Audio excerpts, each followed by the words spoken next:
You know, you can go about life, we all know, you can go down the straight road, make the effort to be the best version of yourself that you can be, or you can go down the negligent road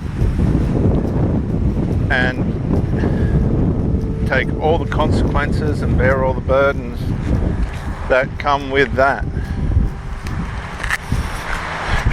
Now, over and over again, we've all seen, all of us, no exceptions, what happens to people that take the wrong path. And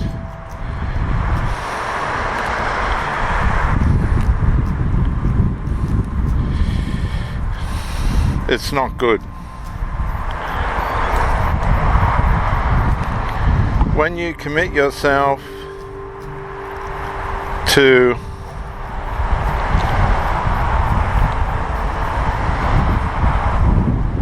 doing the right thing by yourself, for yourself,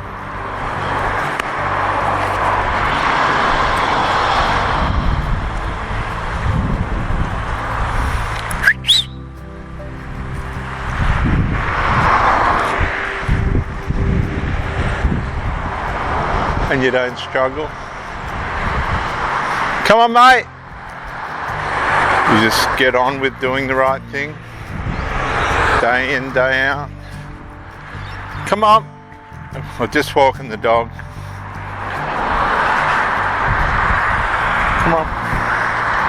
Day in, day out. Going through the pain, learning to allow your body to correct and help itself, allowing your mind to calibrate without interfering with it.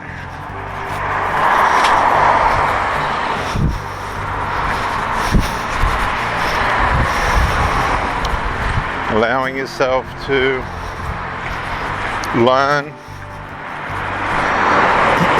to be the better version of yourself instead of giving in to what they say is the easy way, but I don't think it is. Too many times what appears to be easy turns out to be much harder and more negatively consequential. And sometimes people that have struggled with themselves, within themselves, with drugs and alcohol, for pleasure. It's all good when it all goes right, but it doesn't stay right. Here, please. It doesn't stay right for very long. It all falls apart very quickly. And that's when the pain starts. They start getting pulled over by the police under the influence of alcohol and drugs. They start to lose relationships, making wrong decisions and involving themselves in things that cause harm. They start to betray the people that they, for many years, proved to be loyal to. And it just repeats itself. Come, mate, please.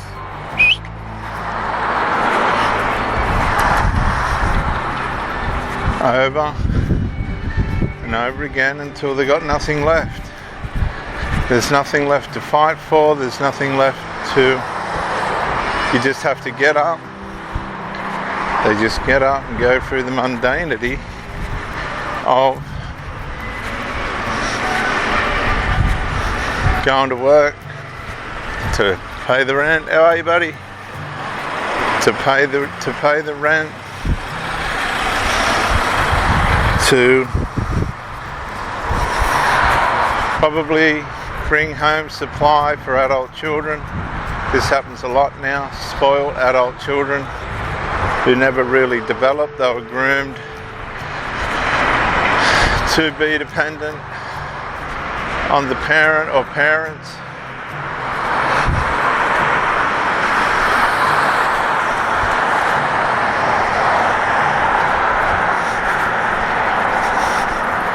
And now that it's just too late for them to really develop into anything much more than what they already are, unless they go black sheep. And black sheep is when they break away and say, nah, I'm getting out of this, I don't want to live like this, I'm not going to be like this.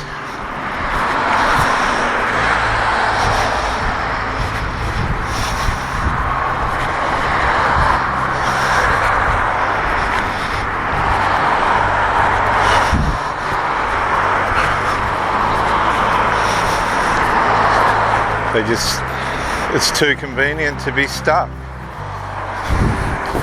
They become socially uncomfortable, paranoid.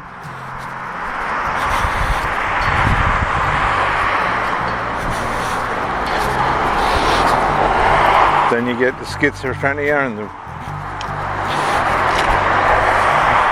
the delusions and all this other stuff that comes with that lifestyle. It's all there.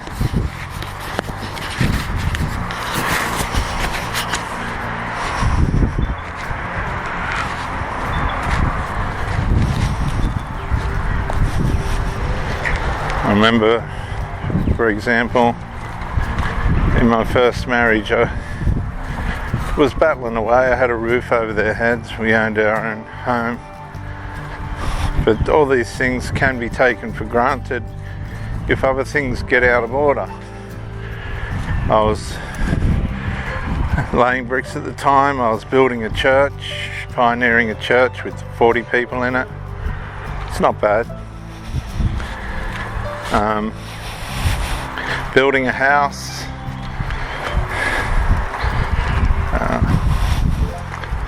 We had 5 children, so I wouldn't say it was easy for her, but she wasn't stuck on her own or isolated in any way whatsoever.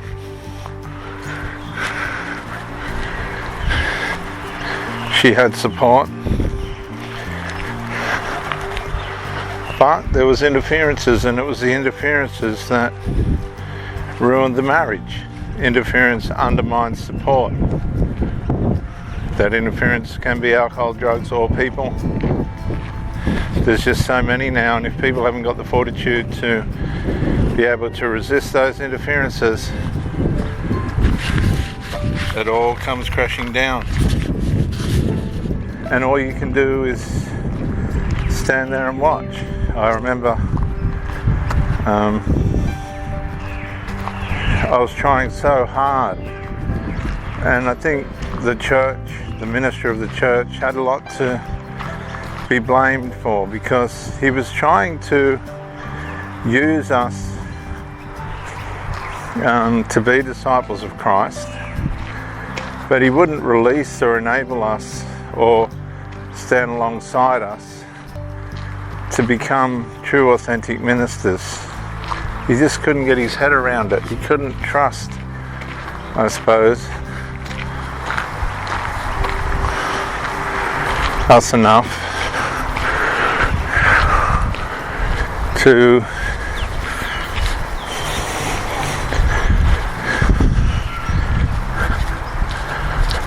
believe that it was possible for it to happen. So to cut a long story short, I ended up leaving and joining another organisation. I couldn't stand it. It drove me around the bend. It ruined the family. It was just one balk after the other. Just balking and postponing and unbelief, and it was really, really bizarre. It was really, really weird. It wasn't healthy. He's dead now. He was a good man, but the frustration that he caused when you're around people or mixed up with people,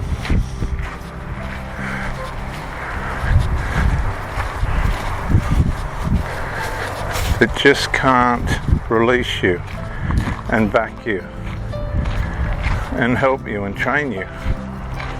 If people are training you to play first class rugby league and they've got an impartiality towards you, so they're going to keep you on the sideline. You need to change teams.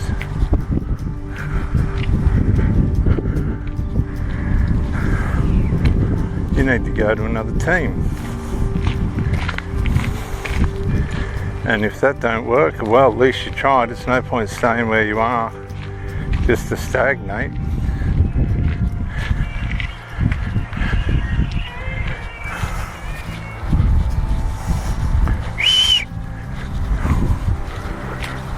And people will let you stagnate. They'll let you stagnate through their drugs, they'll let you stagnate through their alcohol, they'll waste. And some people love this toxicity. Oh, they'll go day in, day out. More. They die. I've seen it over and over again. I've buried them. I've been to the funerals before their time.